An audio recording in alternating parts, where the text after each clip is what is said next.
my beloved Detroit Tigers remain the top team in the American League.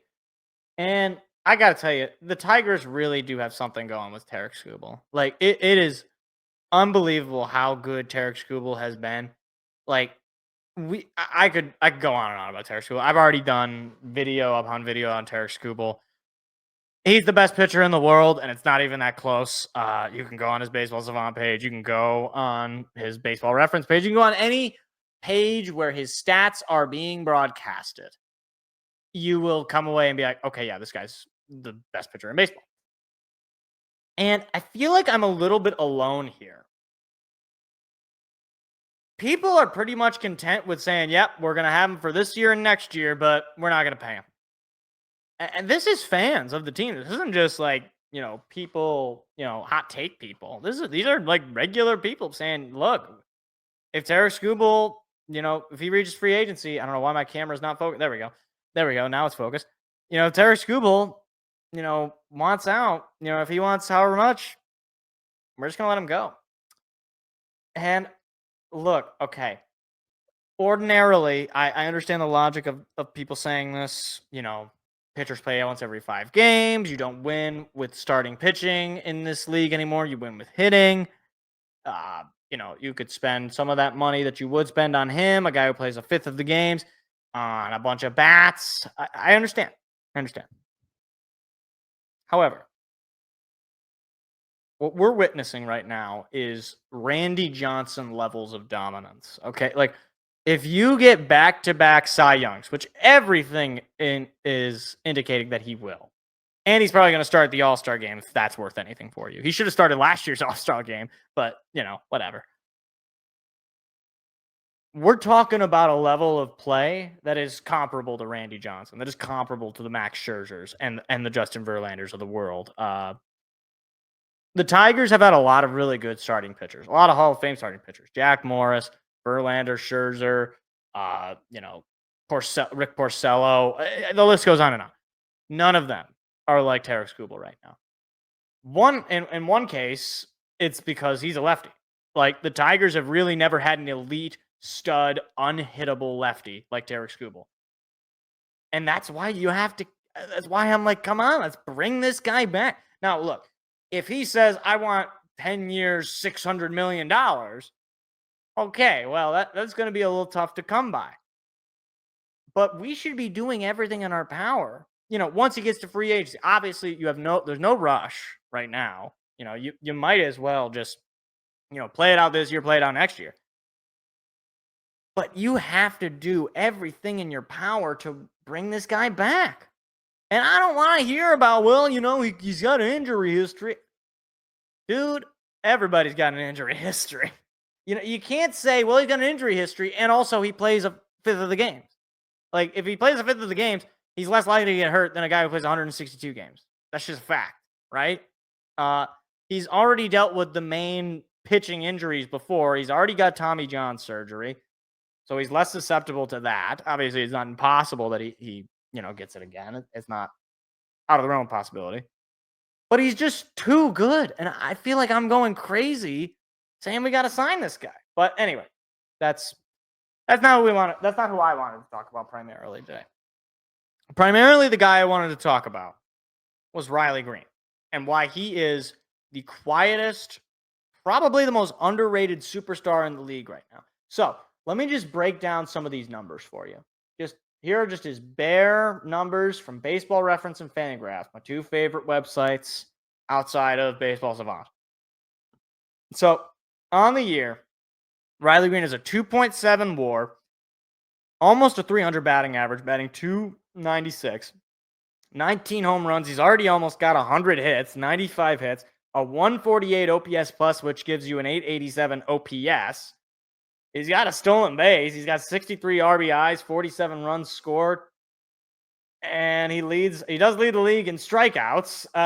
But, he's still got an almost 900 OPS. And he will be an all-star this year again, his second all-star in a row. On top of that, oh, what the heck? There we go. My Fangraphs glitched out. Wait, what? What's going on? It's glitching out. Hold on. What is going on with Fangraphs? Fangraphs dead. I have no idea what's going on. Hold on, let's try searching it. Riley Greene Fangraphs. Let's just see what happens if I do this. No? Okay, Fangraphs is down. All right, we won't look at Fangraphs then. Anyway, let's just pivot over to ESPN then, because I want to take a look at where he ranks in some of these stats. Among outfielders in baseball, that is all leagues. That's National League and American League. Riley Greene is top 5 in average. He's top 10 in home runs. He's top 5 in RBIs, and he's top 10 in OPS. So he's at least top 10 outfielder in the league. And then you want to look at his baseball savant numbers. Oh, no, but there we go. It's like, where is the little click link? There we go. Looking at his baseball savant numbers, it's a lot of red. He's in the 97th percentile in barrel rate. He's in the 93rd percentile in expected slugging percentage. He's in the 90th percentile in bat speed and 71st percentile in hard hit rate. A lot of red. However, let's be fair, he's also got a lot of blue. He's in the 27th percentile in chase rate. He's in the 6th percentile in K rate and the 10th percentile in whiff rate. In other words, Riley Greene strikes out a lot, and that's why he leads the league in strikeouts. But all of that being said, even with those, deficiencies, he's also not particularly fast. He's in the 34th percentile in sprint speed, but he's a decent outfielder. He's 72nd percentile in outs against average, or outs above average, excuse me. I got goaltending in the mind. He's having an outstanding season. All right. He is absolutely tearing it up right now. Despite the high K rate, despite the whiff rate, he's still putting up these crazy numbers. And on Sunday Night Baseball, I will give ESPN the credit. They did kind of point him out as the leader of the offense. But then I was like, the offense? I mean, like, how good has he been? I mean, I know he's been really good, but then I went and looked at the numbers. And I'm like, why is he not considered much more of a superstar, a big name in the league? Like, let me just pull up. Hold on. Let me just pull up. What's his name? Julio Rodriguez. Let me see. Can I get this guy's number? So, if you were to ask, who is the bigger name? Who's the bigger superstar? Julio or Riley Greene? I think most people are going to say Julio. Now, to be fair, Julio's got a larger WAR, 3.7 WAR, but a 110 OPS plus, 11 home runs. That's, I think, 8 less, 258 average, 721 OPS. Not having an amazing year. And this is coming off of, back-to-back years where, he's been good, but the numbers have declined since especially that rookie year and then that following 2023 season where he won his back-to-back Silver Slugger. I don't know why. Like it's not like Julio is playing in a big market or anything. I no disrespect to Julio. I love Julio, but he's not. Riley Greene is on the up and up, and it just feels like he is not getting that same level of perception. Now, it might just be, recency bias. It might just be that I'm looking for reasons to see this guy being undermined. And it might also just be that Julio is a younger player, than Riley. Riley is 3 years older than him. So, you might say, okay, Julio's got a lot more room to grow. All I'm saying is, or wait, is he 3 years older? Really? Yeah, I guess he is. Huh. Or wait, no, he's not. I'm sorry, I read the wrong thing. They're the same age. Ignore me. I'm just spreading misinformation all the time. But Riley Greene, he really is the quiet superstar that I think Detroit sports in general seems to kind of thrive upon. Like, he's not this big personality. He's not Jazz Chisholm. He's not this electrifying, crazy, making all these big-time diving catches, although he does do the diving catches a lot. Maybe if his name was like Riley Rodriguez or something like that, right? Like a cool sounding baseball name. Riley Smacker. I don't know.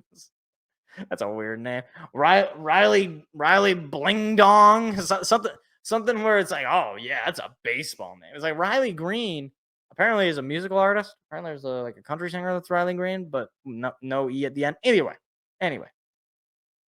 I think people should be talking a little bit more about Riley Greene. I really do. I understand that there's only so much oxygen in general, and Aaron Judge pretty much fills most of the oxygen as far as superstar outfielders in today's game.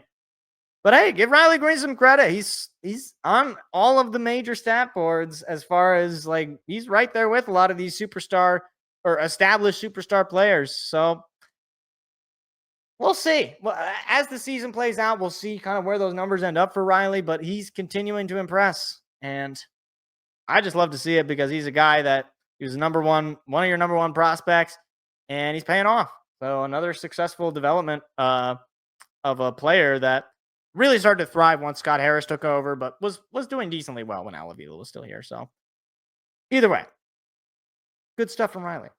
Hey, YouTube, if you like clips like that, hit the like, hit the subscribe button. We've got live shows every Tuesday night. Hope to see you there.